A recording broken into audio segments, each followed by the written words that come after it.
Genesis Part 3, Noah's Ark. There's a saying on the street, and it goes like this: never give an important task to an alcoholic. Noah was a kind, loving, and an all-around jovial human being. God came to Noah and explained that humanity is fucked. I'm gonna bring forth a flood and power wash the entire earth and wipe everything that breathes out of existence. If humanity can't live in peace and harmony with one another, then humanity can't live at all.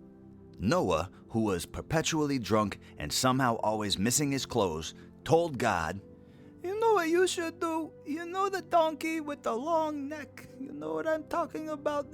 You're God, you know everything. The donkey with the long neck." And God's like, I don't know what the fuck you're talking about. Are you talking about a giraffe? Bingo! That's it, the Jeffrey. How you going to drown him with the long neck? He's sticking above the water. You have to think about these things. And God says, that's actually not a bad point. There's really no reason to kill all of the animals.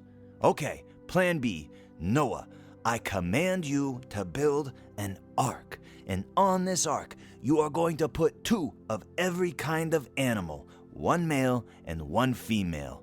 And then you can ride along in the ark with your wife and your sons wives too. Do you understand what I'm telling you? Noah! What? Do you understand the task that I've given you? Yeah, I get it. I build a boat for the Jeffreys so they don't die with all the smiting. So God leaves and goes around the earth gathering up all the animals and telling them that they need to get to Noah's Ark before the coming flood if they want to live. Then God goes back to check up on Noah's progress. He sees Noah lying naked in the middle of a field with no ark in sight, and he wakes him up by saying, "Noah, where the fuck is the boat?" And Noah says, "What boat?" And God's like, "Jesus Christ, you got 7 days until a wave of water rushes across the entire continent like a giant douche, and you haven't built a fucking ark yet?" And Noah says, "Who's Jesus?" And God says, "Never mind. Noah, the ark, remember?" Oh shit, I forgot. The Jeffreys. So Noah gets to work building his ark with a little bit of help from God. And God reminds Noah, "Listen, whatever you do, don't forget the sheep." And Noah says, "I got it, no problem, we good." So God comes back to Noah the day the flood is supposed to start, and he sees the ark is completed. But he doesn't see any animals. Instead, he sees a bunch of women. So he asks Noah, why is there so many women here?" And Noah says to God, "You tell me my sons can bring their wives on the boat. My sons, they have no wives. So they go into town and they tell the women's, we are going to have party on a big boat. It turns out picking up women is very easy if you have a big boat." And God says, "Okay, fine, but where are the animals?" And Noah says to God, "Ooh, about that, there was a snag." And God's like, "Well, what do you mean snag? Noah, what happened to the animals?" And Noah tells God, "Well, like you said, I put all the animals, the deer, the tigers, the wolves, the lambs, the goats, the mice, the rabbits, the lions, the snakes, into the boat. And, well, they ate each other." And God says, "Shit, I probably should have seen that one coming. All right, fuck it. We don't have time for this. Everybody, get on the boat." And from the sky, a flaming meteor fell to Earth, slamming into the polar ice caps, causing a gargantuan amount of ice to instantly melt, which caused a massive wall of water to begin to wash over the planet. Noah pokes his head out of the boat and says, "God, don't forget about the sheep and the Jeffreys." God says, fuck the sheep. All right.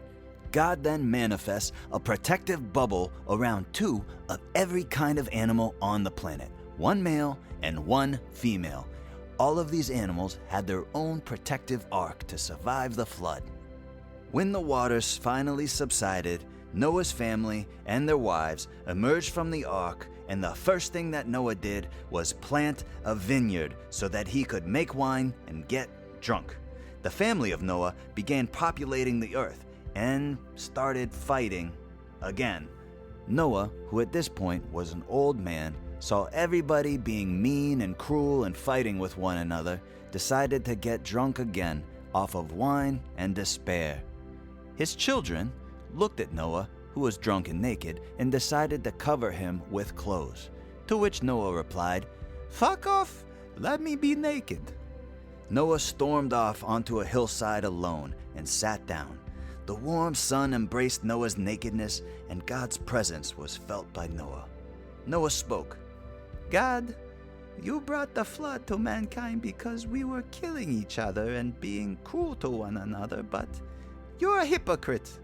The flood killed many people, and it was the cruelest thing I've ever witnessed. And what's worse is people are still evil and cruel to one another. So what was the point of it all?" And God says, "Noah, you're right. I can see now that mankind is born with a little bit of evil in their heart. And because mankind is made in my own image, that means that their actions are a reflection of my own heart. I suppose we still have a lot that we can learn from one another. I'll tell you what, Noah, I make a promise to you that I will never again curse the earth or try to wipe out all living things from the face of the planet. But I do have a request. I need mankind to stop hating and hurting one another. I just need you guys to love one another. The more that you hurt others, the more hurt you'll receive. The more that you love others, the more love you'll receive." And as God was making his covenant with Noah, a lone sheep came and nestled up next to the old man's naked body. And Noah gently fell asleep and passed away in comfort.